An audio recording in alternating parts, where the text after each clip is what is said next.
Good morning, my lovelies. So today we are doing something completely different, something we haven't done on this channel before. But I thought it could be interesting to look at Blake Lively's birth chart and look what in her chart shows us what's going on right now, which energies that we can see in her chart. So I looked at the transit chart first, then I also looked at her solar return chart that is coming up. So she's a very early Virgo.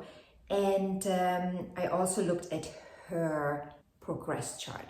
But we will focus mainly on the transit chart because it is all there. It shows us the energy that is mirroring what's going on out there for her right now. And I'm telling you, the 11th house is a focus right now.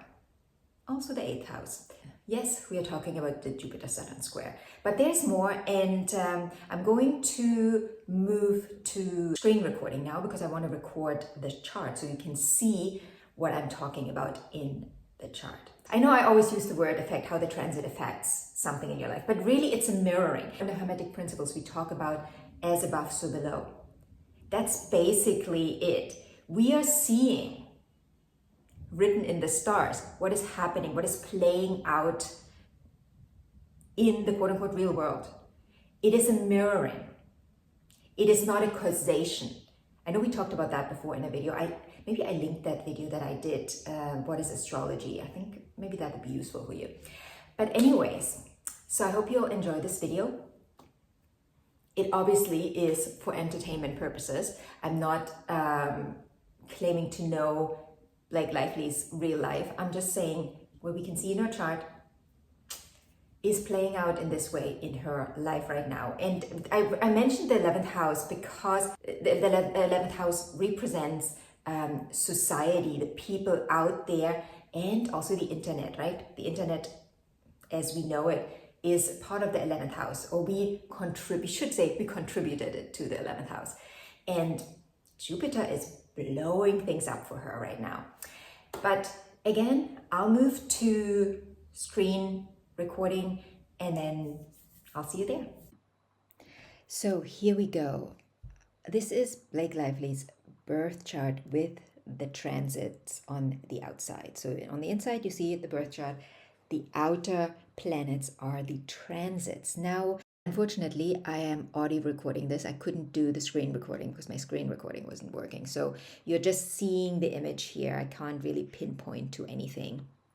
But just follow me in what I'm saying here. So there's a lot of reviewing going on in Blake Lively's chart right now, and probably in her life as well. And like I said earlier, I also looked at the solar return chart and the upcoming solar return chart for her birthday, her upcoming birthday, the 25th of August, and also the progress chart. And specifically the progress chart and the transit chart speak the same language. So what we're seeing here is Blake Lively has a stellium in Virgo, the second house. She has pretty sweet aspects, we've got to say, right? Like these aspects are very flowy. Yes, there are a few squares, but I wouldn't say there's anything too harsh going on in her chart in general, in her birth chart. Now, looking at the transits though, we have currently ongoing the Saturn-Jupiter square.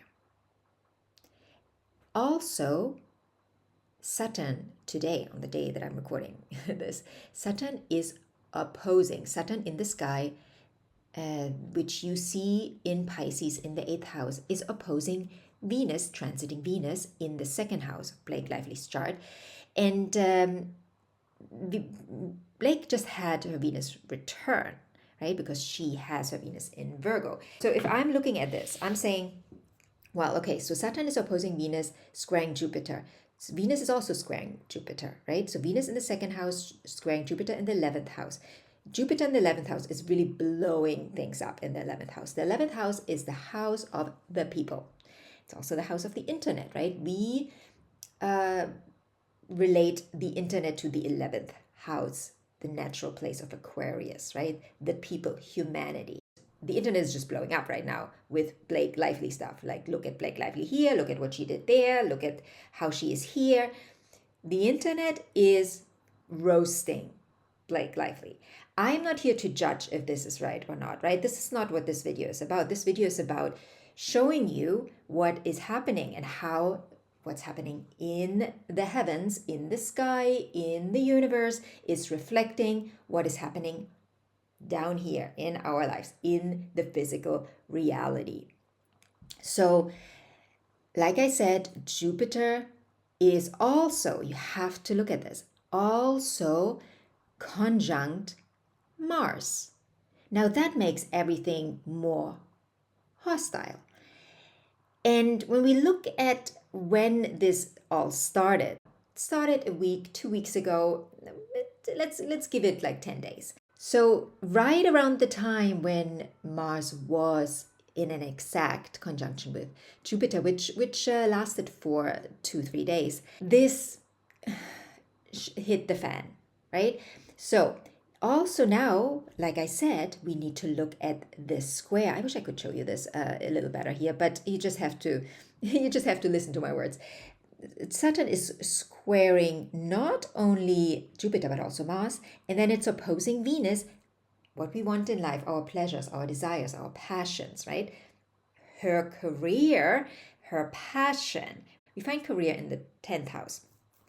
However, the 2nd house and the 6th house both contribute to it. So now the 2nd house, the house of worth and value, what we value, self-worth, self-value, right? Like how we see ourselves. So there is this natural square between the 2nd house and the 11th house, where the people out there have a certain view of us. And is that the correct view? It's challenging us to grow as humans, right? Blake Lively right now is challenged to grow as a human. Again, I'm not saying it is right what is happening out there right now or not, but what is happening in actuality is that she is growing through this, right?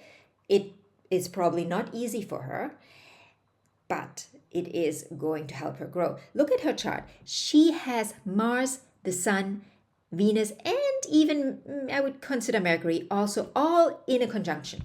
I mean, that is powerful. That is potent. That is just, she's really, really rooting into that my worth. What are my values? What is my worth? What am I valuing in my life? And I think there's the question now for her.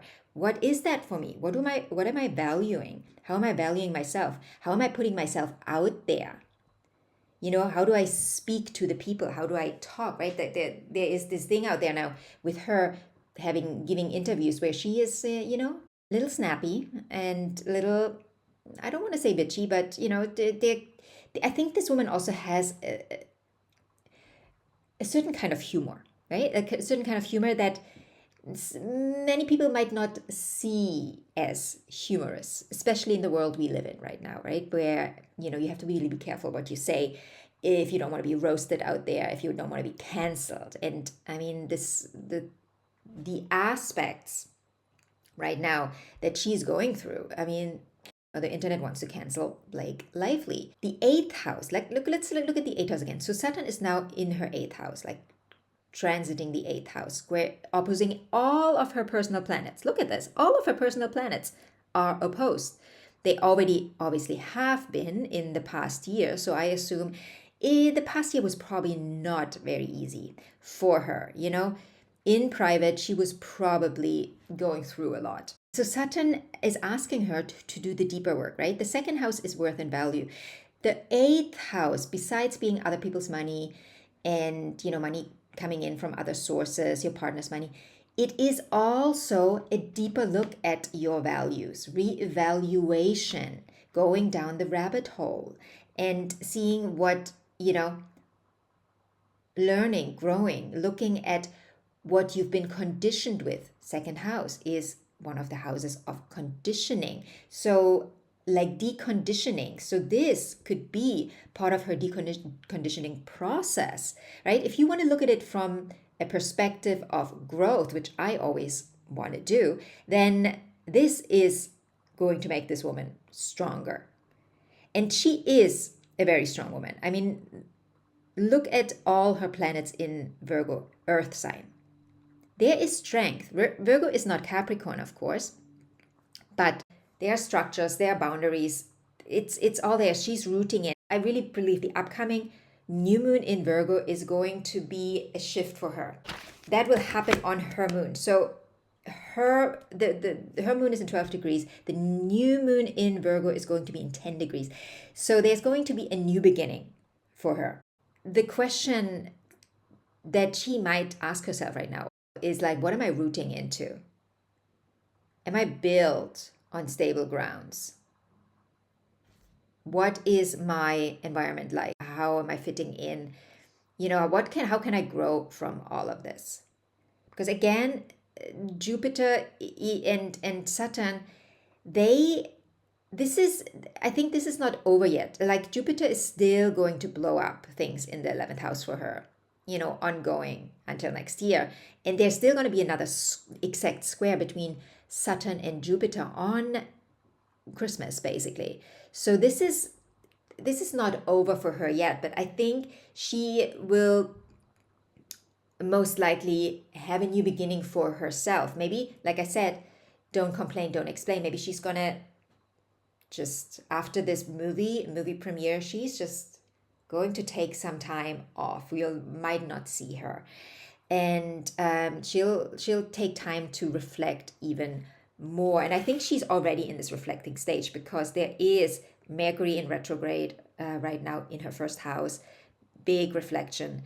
And like I said, also Saturn is retrograding. And there are these social standards and norms, and she might not adhere to them. And maybe she's asking herself, do I want to adhere to them, or am I going to show up differently? Again, what can I learn here? Saturn is doing deep work, karmic lessons. It's also squaring the 5th house, the house of fun and play. And she has her own Saturn, right? Her Saturn in her birth chart is in her 5th house.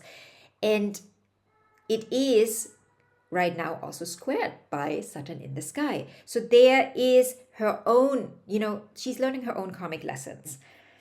And as a Leo rising, I'm not surprised all of this started in Leo season for her, right? We can see like Leo season, the first house, Virgo rising, like showing up. How does the world see you? How are you showing up in the world? Well, obviously the world doesn't seem to like how you show up. What does it mean? What can you learn from it? Do you have to change? Do you want to change? How do you want to live? All of this is probably going to be under review for her for the rest of the year and probably into the next year. But I think we're probably going to see less of her in the coming months. And I think the coming 2 weeks are probably going to be the height for now when it comes to all of this. I looked at her progress chart, and it, like I said, it gave me the same message. Her progress sun right now is conjunct the transiting south node and opposing the north node. This also kind of adds to what I said earlier. What do we need to let go of, from past conditioning that isn't serving us to move forward, to grow in life? So, and then in her solar return chart, I don't know, the message I got there was like, come undone. That was like I looked at the chart, and that was the headline for me that I saw. Mars is squaring Venus, Jupiter is squaring Saturn in that solar return chart. So the next year is going to be that come undone kind of phase for her, where she is really probably going down the rabbit hole, going deeper and seeing who she wants to show up as in the future. If she wants to show up differently, what she's learning from all of this. Like, last thing I want to say, I think this woman is actually a very grounded person. And the Leo facade is what people generally see and project onto her, because, people project onto our first house. That's the interesting part. The first house is projected upon. And people project upon, okay, you are, you're showing up like this, so you look like this, you must be like that. But we are not our ascendant. We need to understand that it's part of us. Our ascendant is part of us. It shows us a direction. It gives a certain structure. It outlines things, but it is not, who we are deep down, right? There's more to this, and it will never outshine the sun, because only the sun can outshine the sun, and you know what I mean. Yeah, I think I want to leave it here. Like I already talked about, that she has a bit of a bizarre humor, this woman, or it might come across. Maybe it's not bizarre, but for some people it might. When she gives interviews and she's a little cocky, which yes, she can be, and for her it might be funny, but people nowadays especially think she is not sensitized enough, not sensitive enough. So I'm going to leave it here. If you have any questions about this chart, the short little analysis of the chart, please feel free to ask away. And anything else you want to know, comment below, and I will see you in the next video.